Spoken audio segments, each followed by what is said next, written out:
ये वो दिन था जब जोस सैल्वाडोर अल्वरिंगा नामी एक शख्स अपने एक साथी के साथ फिशिंग के लिए अपनी छोटी सी बोट पर समंदर में रवाना हुआ। इनका ये प्लान था कि ये सिर्फ कुछ घंटे समंदर में फिशिंग करते गुजारेंगे और फिर वापस अपने घर लौट जाएंगे, लेकिन कुदरत को कुछ और ही मंजूर था।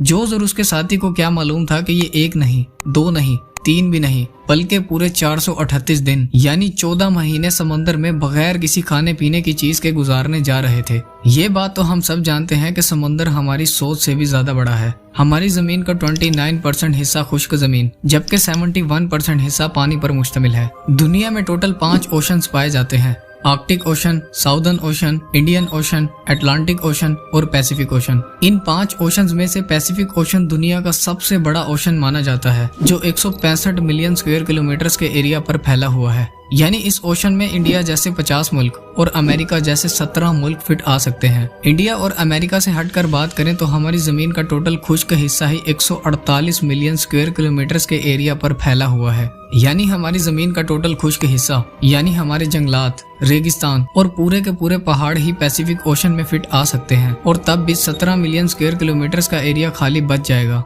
पैसिफिक ओशन हमारी सोच से भी ज्यादा बड़ा है। अगर हम चिली के साहिल से पैसिफिक ओशन में अर्थ के आर पार एक होल करें तो हैरत अंगेज तौर पर वो अर्थ की दूसरी साइड पर पैसिफिक ओशन से ही निकलेगा। इस ओशन में कई छोटे छोटे आइलैंड्स भी पाए जाते हैं, लेकिन वो इतने छोटे हैं जो इस समंदर के मुकाबले में मैप पर सिर्फ एक डॉट के बराबर नजर आते हैं। और इन आइलैंड्स में से ज्यादातर आइलैंड्स तो ऐसे हैं जिन पर आज तक किसी इंसान ने कदम तक नहीं रखा। साफ लफ्जों में कहा जाए तो पैसिफिक ओशन इतना बड़ा और खौफनाक है कि अगर कोई शख्स इसमें गुम हो जाए तो उसे ढूंढ पाना और उसका बच पाना ना के बराबर है। लेकिन एक आदमी ऐसा भी था जो अपनी 7 फुट की बोट पर इस खौफनाक समंदर में खो गया था, और वो भी पूरे 438 दिन के लिए। इस आदमी ने, जिसका नाम जोस सैल्वाडोर अल्वरिंगा था, पूरे 438 दिन बगैर किसी खाने और पीने की चीज के इस सुनसान समंदर में गुजारे थे। 17 नवंबर 2012 के उस दिन ऐसा क्या हुआ था जो जोस और उसके साथी पर इतनी बड़ी आफत टूट पड़ी थी, और कैसे इस शख्स ने 438 दिन समुद्र में बगैर किसी खाने और पीने की चीज के गुजारे थे,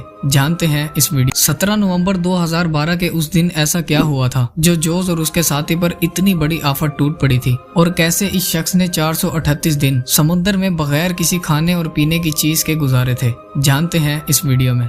ये बात है 2012 की, जब जोस सैल्वाडोर नामी एक शख्स, जो कि एक एक्सपर्ट मछेरा था, मैक्सिको के एक छोटे से गांव जो कोस्टा अजुल के नाम से जाना जाता है, उसमें रहा करता था।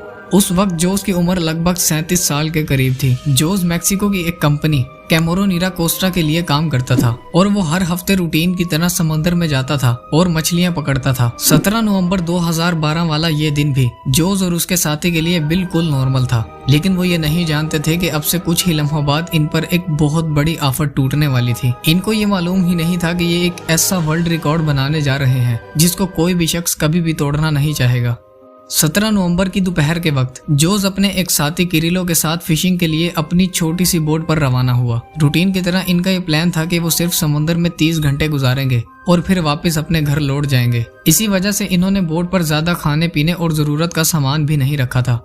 इनकी बोट पर सिर्फ एक इंजन और एक रेफ्रिजरेटर था, जिसे वो मछलियां स्टोर करने के लिए इस्तेमाल करते थे। अपनी बोट पर सिर्फ एक दिन के खाने पीने का सामान रखने वाले जोस को क्या मालूम था कि उसके अगले 14 महीने उसकी जिंदगी के बदतरीन दिन होने वाले हैं। सफर शुरू हुए कुछ घंटे बीत चुके थे और जोस और उसका साथी अब मैक्सिको के साहिल से 120 किलोमीटर दूर समंदर में पहुंच गए थे।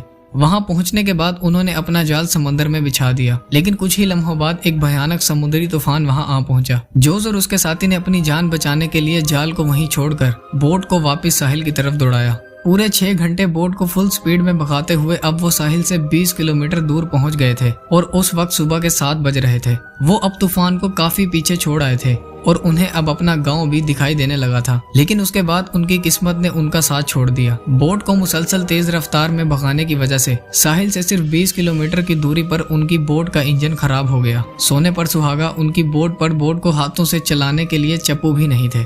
जोस की बोट पर इंजन के साथ ही एक रेडियो लगा हुआ था। उन्होंने फौरन अपनी लोकेशन अपने बॉस को भेजी और उनकी तरफ से मदद के लिए इंतजार करने लगे, लेकिन फिर उसके बाद वही हुआ जिसका डर था। देर बाद उनके रेडियो की बैटरी भी खत्म हो गई और अब उनका बाहर की दुनिया से भी राब्ता बिल्कुल टूट चुका था। जोस और उसका साथी अभी इसी शौक में थे, तभी अचानक वो हुआ जिसका उन्हें दूर दूर तक कोई अंदाजा भी नहीं था।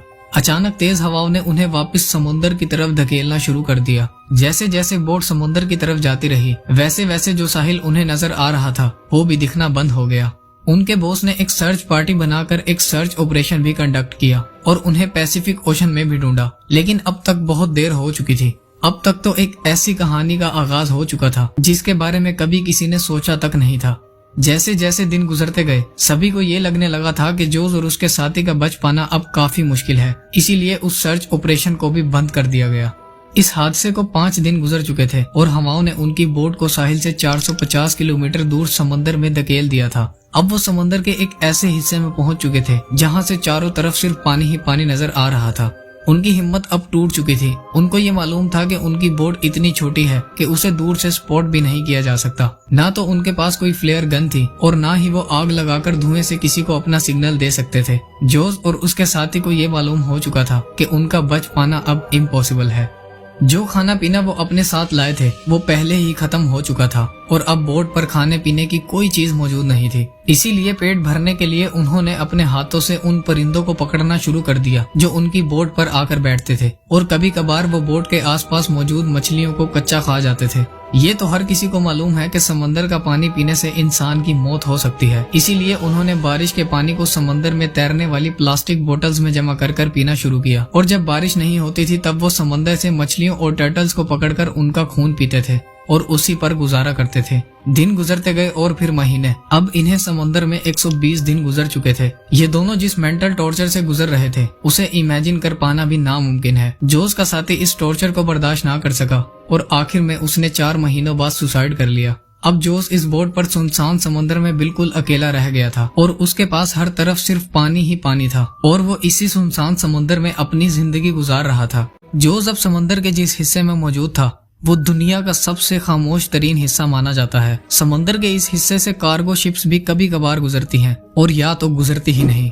अब 6 महीने गुजर चुके थे। आखिरकार वो दिन आ गया जब जोस को एक कार्गो शिप समंदर से गुजरते हुए नजर आई। जोस पिछले 6 महीनों में ये पहली शिप को देख रहा था। शिप को देखकर जोस को अपनी जिंदगी की एक उम्मीद नजर आई। जोस ने शिप की तरफ जोर जोर से हाथ हिलाए और चिल्लाया, लेकिन शिप के क्रियो को उसकी ये छोटी सी बोट नजर नहीं आई और देखते ही देखते वो शिप भी उससे बहुत दूर चली गई और उसके जिंदा बचने की ये उम्मीद भी दम तोड़ गई।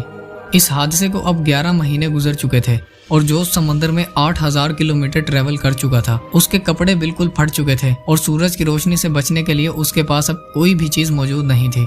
जोस जिन मुश्किलों से गुजर रहा था वो बहुत ज्यादा दर्दनाक थी। दिन गुजरते गए और आखिरकार वो दिन आ गया जब जोस की किस्मत ने उसका साथ देना शुरू किया। 30 जनवरी 2014 को, यानी पूरे 14 महीनों बाद, जोस ने अपने आसपास पानी में नारियल तैरते देखे। जोस ये बात समझ चुका था कि कोई आइलैंड करीब आ गया है और थोड़ी ही देर बाद वाकई उसे एक आइलैंड दिखाई देने लगा। इस डर से कि कहीं ये आइलैंड भी उससे मिस ना हो जाए, जोस ने पानी में छलांग लगाई और तैरकर आइलैंड तक पहुंच गया। 14 महीनों बाद जोस अब पहली बार जमीन पर कदम रख रहा था। आइलैंड पर पहुंचने के बाद जोस को वहां एक बीच हाउस नजर आया। जब वो वहां गया तो उसमें वहां का लोकल मौजूद था। पिछले 438 दिनों में जोस का अब पहली बार किसी दूसरे इंसान से राब्ता हुआ था। ये आइलैंड इबोन एटोल आइलैंड था जो जोस के स्टार्टिंग पॉइंट से 10,800 किलोमीटर दूर है। यानी जोस समंदर में 10,800 किलोमीटर ट्रेवल कर चुका था। वहां से जोस को वापस अपने घर भेजा गया, जहां पहुंचते ही एक और आफत उस पर टूट पड़ी। वापस आने के बाद जोस ने 438 डेज के नाम से एक बुक लिखी, जिसमें जोस ने लिखा था कि उसके साथी ने सुसाइड कर लिया था, लेकिन जोस को अपने साथी को मारने का इल्जाम लगाकर उस पर केस कर दिया गया। जोस के साथी की फैमिली ने उससे $1 मिलियन की डिमांड करी, लेकिन ये केस जल्द ही डिनाई कर दिया गया। उम्मीद है आप इस वीडियो को लाइक और शेयर करेंगे और चैनल को भी जरूर सब्सक्राइब करेंगे। मिलते हैं अगली वीडियो में।